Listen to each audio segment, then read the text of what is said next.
I'm Val, and this is my husband Josh. For a long time, we dreamed of a different life. So in the summer of 2019, we sold nearly everything we own and hit the road to travel full-time. Along with our 3 cats, we live and travel in our 30-foot Airstream. Yep, that's about 200 square feet.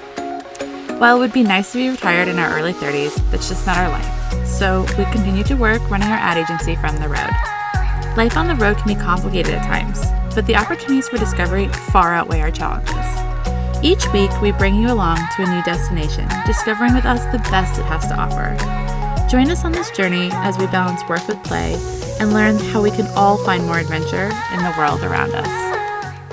Hey guys, I'm Val. And I'm Josh. And along with our 3 kooky cats, we live full-time working and traveling in our 30-foot Airstream. When we started off on our journey, we really wanted to understand what it was going to cost us to do this. You know, you go from you living in your house and going to your job every day, and you have a kind of a clear expectation of what that costs. But when you just sort of set off and decide you're going to travel full time, it's kind of hard to know what you're going to spend. And so we relied a lot on these types of videos to kind of get a sense of how much we would need to budget for different things. And so we thought this would be really helpful for you if you're interested in being a new nomad. What the heck is it going to cost? So we have some categories that we started off our journey with that we think were really good starting points. We've since made some adjustments. We've learned a lot in the first 3 months of travel. And I think that what has worked really well, we're going to keep, and what we were off or missing, we are going to adjust for. So a couple little caveats is that we are not going to include in these budgets cost of insurance, savings, 401ks, anything that was an expense associated with our business. Buying the Airstream, we actually took off on this journey in a 5th wheel that we had already owned and bought our Airstream in the first few months that we were on the road. So those are not expenses that are necessarily tied to being on the road, and you will have your own expenses associated with those types of categories based on where you're from and your family setup. And so we're going to leave those out. We keep those sort of separate to this. So our kind of goal was to spend per month a total of around $3,500. We thought in 3 months we'd spend about $10,000. We know that might seem like a lot, and for some people that would be too much. For us, that was less than we were spending when we lived in Seattle. It was definitely less than we were spending when we lived in New York City. It felt attainable for us, and so we kind of set our budgets off that way, hoping that we would learn how to kind of adjust that down. I think ultimately we wanted to spend less than that per month, because $40,000 a year to travel full time still feels a little bit high, and we'd love for it to be lower than that. So the categories that we set up were rent. We're calling it rent, but it's the cost to stay at an RV park or wherever we're staying. Gas, groceries, restaurants, entertainment, phone and internet, miscellaneous, parking and tolls, personal care, and clothes. So let's dive in and figure out what our budget was and then what we actually spent. Yeah, so the first category is rent. So we budgeted $1,500 a month, and we came out on average at $934 per month for rent. Yeah, so $1,500 also probably seems really high to a lot of people, and for us that was pretty inexpensive in compared to what we'd been spending for our mortgage or for rent when we lived in New York City. And so this felt really attainable. It also felt like we were saving a lot from what we were used to spending. And we also kind of took off with the idea that we needed to stay at full hookups. We wanted pull-throughs. Fairly close to cities for connectivity. Yeah. I don't know. We just thought we wanted more amenities than we probably really do.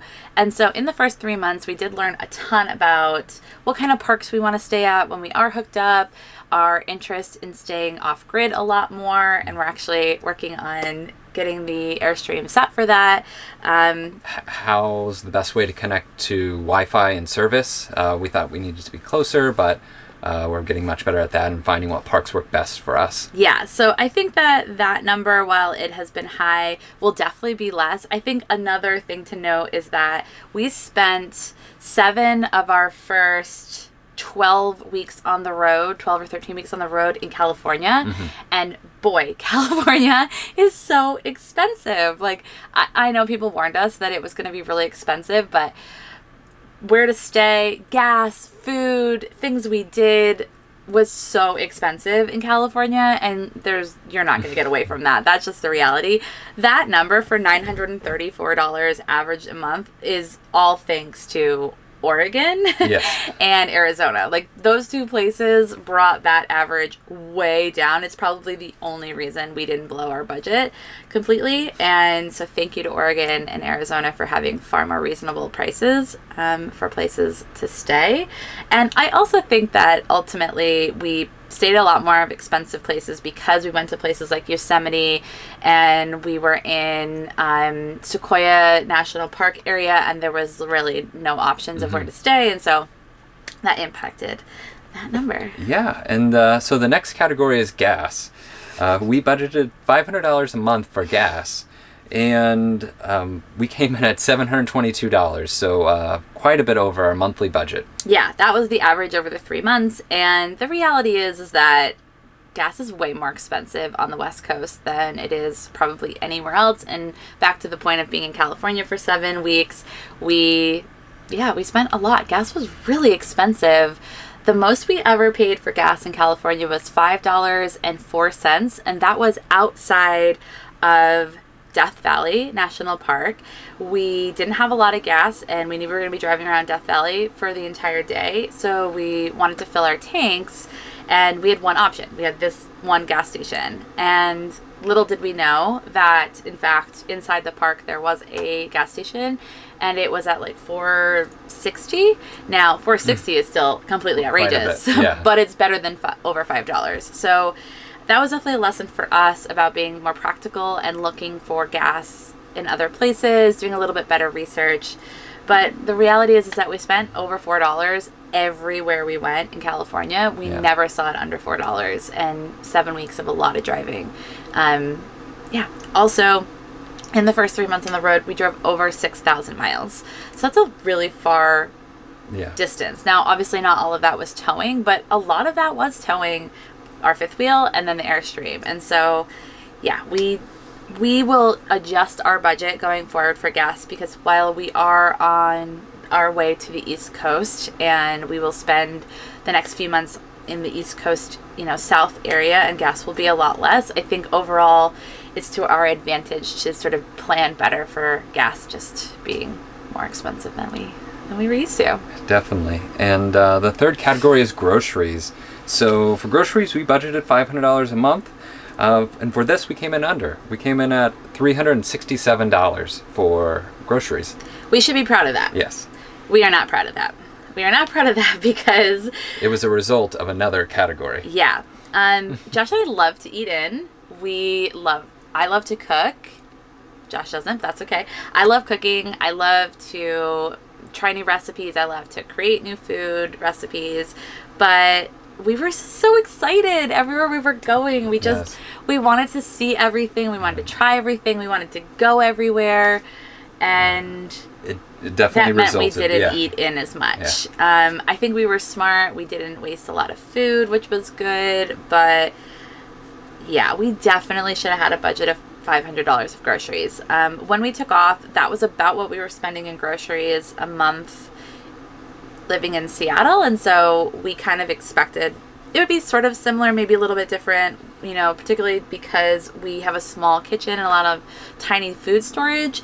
We knew we'd have to buy every week. We can't buy in bulk, so we're going to pay a little bit more for things as a result. So while that sounds really good, that was not very good, and now we'll tell you why that was not very good. And that reason is eating out. So as you can imagine, we budgeted $300 for eating out, which we thought was fairly reasonable.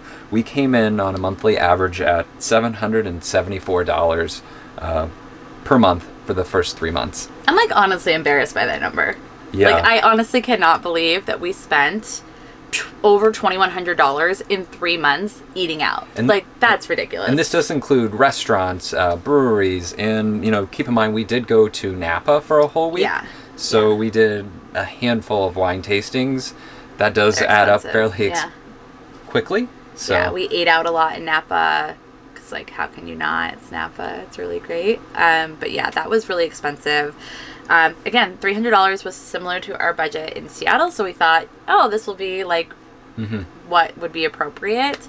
I think what we learned is that we got too eager everywhere we went. We wanted to try all 5 of the top restaurants in a city and not just maybe the 1 or 2.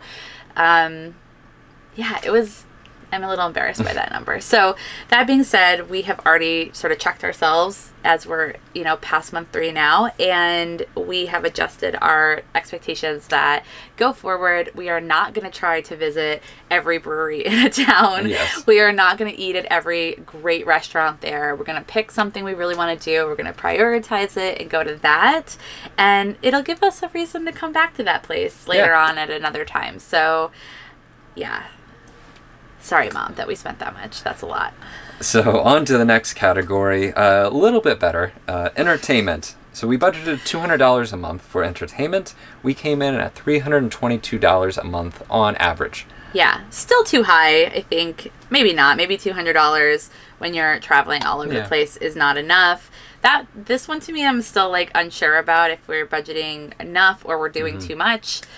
It's kind of a toss-up for me. I loved all the things that we did. I wouldn't want to have given up those experiences. The reason we hit the road was for these experiences. Note that we call entertainment anything that literally entertains us. So that's like if we rent a movie on iTunes or we go to a museum, we're going to count those. Yeah, or renting kayaks or going on a cavern tour. Yeah, we just bucket that into that. So I actually think we probably should increase that budget. Yeah. I love the experiences more than... Shifting a budget from eating out to entertainment would make more sense from the experience itself and things you get to take in. Yeah, and also I think it does go back to the point of like we did try to do everything everywhere we went, and maybe we didn't need to do that. We could have probably done a few less things or been more smart about when we did them, or I don't know. So we're still working on that one. If you guys have any suggestions on how to be smarter about visiting places when you're traveling, we'd love to hear it. So leave us a comment on like your best hack on how do you see everything in a town and not spend so much money doing it. Yeah, and the next is phone and internet related for the category. We budgeted $300. That came in pretty close at $316 per month. Yeah, that's pretty accurate. It's a little off only because Josh bought a new phone. His phone finally went kaput on us, like kind of right after we left. We'd only been on the road a few weeks and it finally just wouldn't charge anymore. And there was like an activation fee, and we also switched over in a hotspot to something different and just some of that stuff. So we do think that price is going to come down over the course of the month. I actually think it's closer to like $250, just all in now that we've gotten through all those sort of setup fees and turn on fees and stuff. And I think we're going to take those $50 and move it to entertainment because again, I think we'd rather spend it there. We're also working on a video about just like how do you get internet on the road. If you're trying to be nomadic entrepreneurs like we are, you gotta have internet, and you have to have reliable internet. It cannot be like you cannot rely on anyone else but yourself to know you're gonna have internet. And we have a kind of insane set of stuff set up to make sure we always have internet.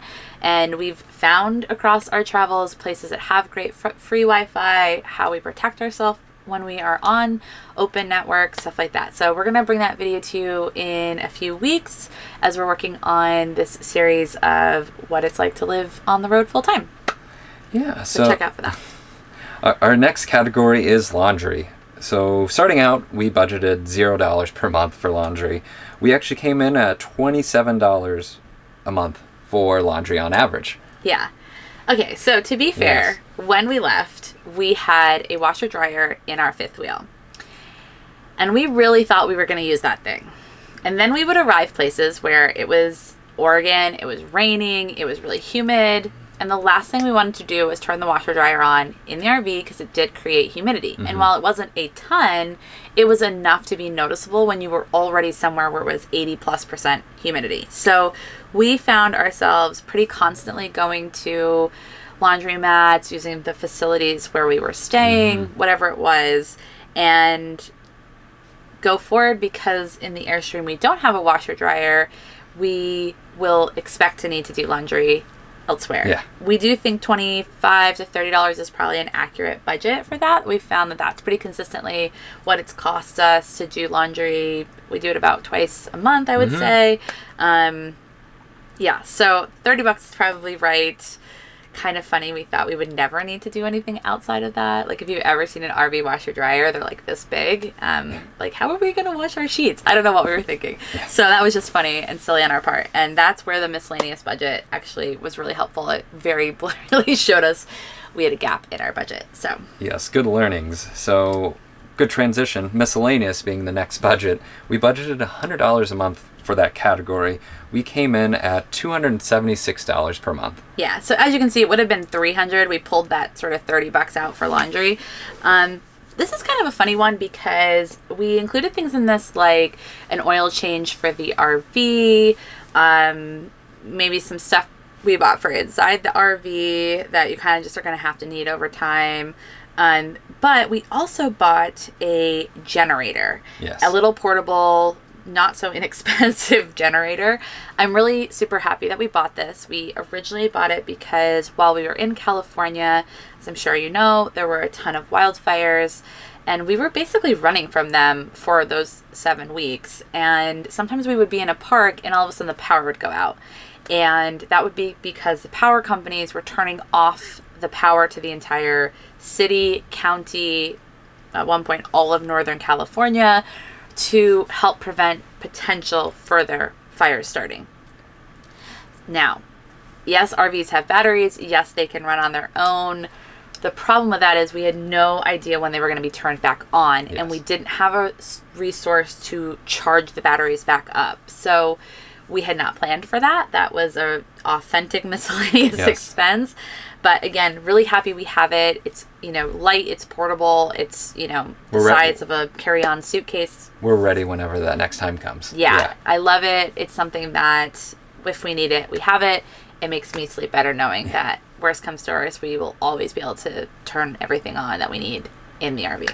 Yes. Including the jack, which in the fifth wheel was a bigger issue. Not so much with the truck or with the Airstream, we can hook it into the truck, but with the fifth wheel, with all the auto leveling and the slides, the truck was not enough to cut it. So that was really helpful. And we have 3 more categories left. The next one being parking and tolls. So we budgeted $75 a month for that. We came in at $69 per month. Yeah, that was pretty accurate, and I think a lot of that is parking in cities. So we were in a lot of cities across California, Arizona, where you're going to have to pay to park. We have a huge truck. We have an F-250. We can't put that in a lot of places. Yes. Street parking is almost always out. Either we can't fit in the space, we're too wide, but we would be in the street, or frankly, there's not a long enough space for us to fit into. We a lot of times can't get into parking garages. Yeah. The height of the parking garage is too low for the truck. So we end up having to pay a premium a lot to park in like open spaces, like open parking lots and stuff like that. It's the reality of having a truck. It's something we knew we would have to pay for. We didn't encounter a ton of tolls through California and Arizona and Oregon, but we are expecting to hit some tolls as we head to Florida in months 3, 4, and 5. And I think where we will spend less in parking, that will be made up by tolls. Yes. So it's coming at us. And the next category is personal care. So we budgeted $80 per month, and we came in at $118 per month. Yeah, that was like haircuts and like shampoo and like just stuff you need On a daily basis. Yeah, I think haircuts ended up being a little bit more expensive than I guess we thought they were going to be. I don't know, just is what it is, right? Like, you got to buy it. You got to get your haircut. Yeah. So, and the last category is clothing. So, starting out, we didn't think we were going to buy any clothing, so we budgeted $0. That came in at surprisingly $181 per month for that category. That was me. Yes. That was me. To be fair, that's all me. I don't think Josh bought a single thing in the first 3 months on the road. As you've seen by the previous videos, I don't have much of a taste for clothing, so. Yeah, Josh wears like the same 10 items all the time. So to be fair, I I did get rid of all of my like hiking clothes, my workout clothes kind of in month 2 on the road. As we were hiking and we were kind of spending a lot of time outside, I kind of realized what condition that they were in, and some of them were just like, I had like holes in them and they were just like really worn down, and so it was definitely time to replenish them. And so I did that. I just did like one swoop of like all new workout clothes, hiking clothes. And to be honest with you, one thing that nobody really talks about is like how beat up your clothes are going to get on the road. Whether that's because you're using maybe not the greatest laundry facilities, or you're just spending a lot more time doing more strenuous stuff. It's hot, so you're like sweating a lot more. At least for us, it's hot. Yeah, you need a budget for clothes. Like, give yourself the grace to know that you're going to need that and plan for it. You may not use it every month, but carry it into the next month so that when you need to get a new piece of gear or something, you don't feel like it's going to put you over by doing it. Definitely. So when looking at all those categories, we budgeted $3,555 per month. On average, we came in at $4,108 per month. So that's a difference of $553 over budget per month. Yeah. I don't think $1,600-ish is, I guess $650 is the worst. It's not great, but we could have probably, it could have been worse. We've definitely identified areas of like our blind spots of what we weren't budgeting for, where we've spent way too much money. And we really expect to see that number. I mean, we would personally like to see that number closer to like under $3,000 a month. So the fact that we're over $4,000 is like, is crazy. We don't want to be spending that much money. So, and especially for the upcoming states that we're going to be visiting, they're much more, I guess you would call it, affordable than some of our previous states, mainly California, Texas, Florida being the other. We expect gas to come down, rent to come down. So we're definitely looking forward to the coming months. Yeah, the first 3 months we were in Oregon, California, Arizona, and Texas. Again, we drove 6,000 miles to do all of those. And, it just, California, again, it ate us. She was real expensive. She's real pretty, but she's really expensive date. So just keep that in mind if you're interested in traveling and you have plans to go to California. Maybe give yourself a little bit of leeway and bump stuff up a little bit, because it was really expensive. And so that's just the reality. So we thought about it and what we would have wished we had considered or known before we hit the road. And these are a couple tips that we've come up with that we think would be really helpful for you if you're also looking to do this. So first one is stay in one place longer. Parks often will give you a discount if you stay a full week or longer. So if your travels account for that, we definitely would recommend that you stay in the same place for at least 7 days. We did that a lot. It's actually why our budget didn't go over, is that we often got, it's like stay 7 nights, pay for 6, stuff like that. The parks will give you kind of a really good discount if you ask for it or ask them if they have it. And if you have the ability to stay for a month, you actually get an even better discount. So depending on what you're looking to do, that monthly rate can bring your rent down huge difference, quite a bit more. Sometimes it's like half the price if you look at it from a daily rate versus the monthly rate. So it just kind of depends on your travel style. For us, we don't stay in one place very long. We move at least once a week, and so we definitely took advantage. Anytime we could do the weekly rate, we would try to get that. Other things that are really helpful are things like Good Sam discount. A lot of parks, even if you aren't staying the week, you can often get like a 10% discount. In certain states that have really high tax, it's like sometimes the entire tax, which is really nice. Or if they have like hospitality taxes in certain places, maybe that gets covered by that Good Sam. It's really inexpensive. It's like $30 a month. I'll put a link down if you're interested. Another app that we did use was Harvest Host. We used it a few times. We're looking forward to using it more. We paid a very small membership fee for the year up front. And essentially you can stay at a host for one night for free.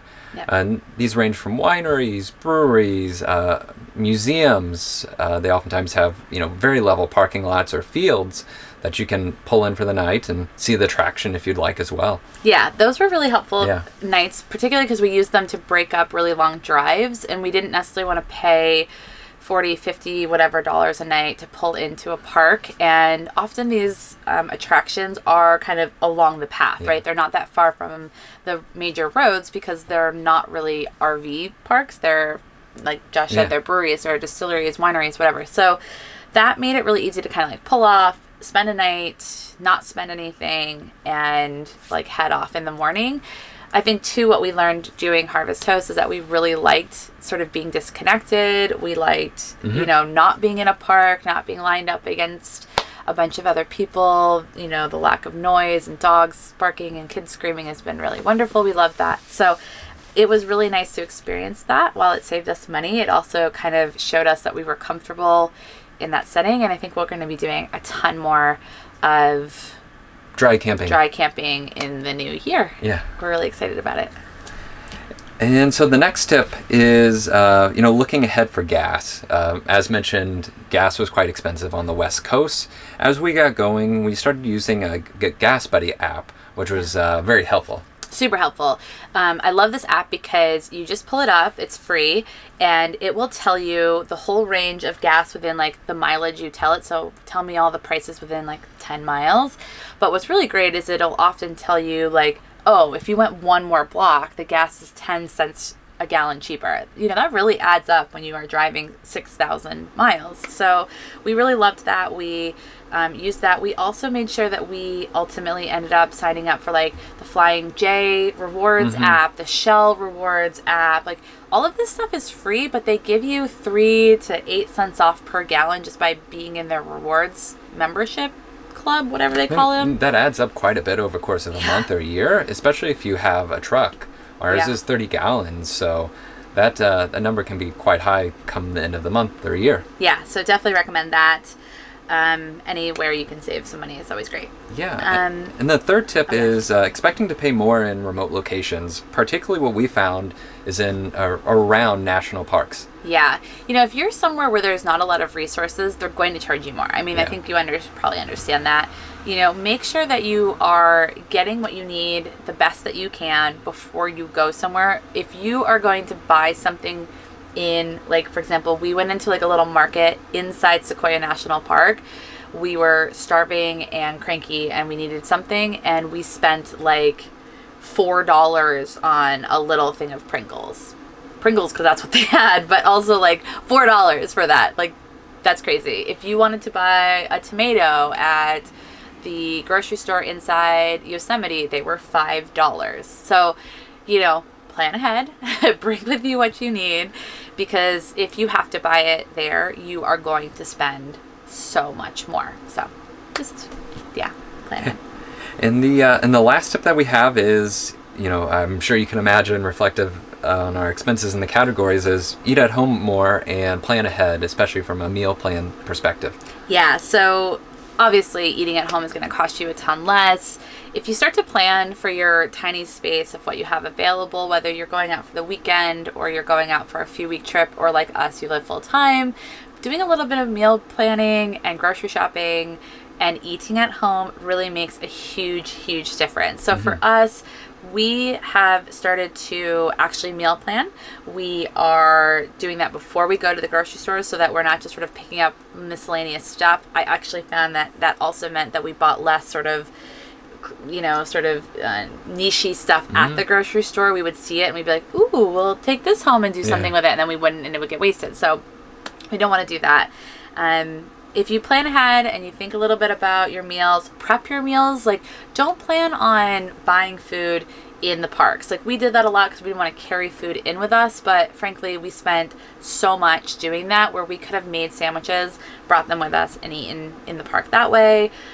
We were really bad when we first took off about eating out on travel days, because we didn't want to be bothered to like plan for it or do something, and we have since made a huge change with that. Yes, we're eating in the morning prior and packing snacks and coming into the RV and making any food that we need to there.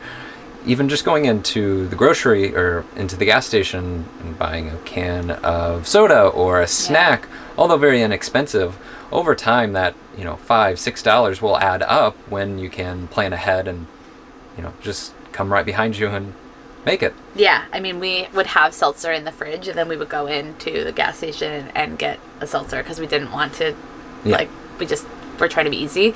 And so now we're obviously being smart about that and bringing it with us, planning ahead. So we hope that those tips are helpful and that you learn something about this. We definitely did not want to spend $12,000 plus in 3 months on the road. That is blows my mind. Hey guys, so I'm editing this video and realized that we lost some of the footage, just the last 30 seconds or so. So unfortunately, we didn't get to say thank you for watching. So thank you. We hope that you liked this video and you found the information super helpful, whether you're interested in full-time travel or just kind of interested in what the heck we're doing. So if you like this video, give it a thumbs up, and we'd love for you to subscribe and come along with us on our journey. We put videos up twice a week. On Sundays, we put up about our travels and our adventures, and on Wednesday, we put up content about living nomadically, what it's like to travel full-time, the pros, the cons, everything that comes with it. And we hope to see you around. Thanks for joining us. Bye.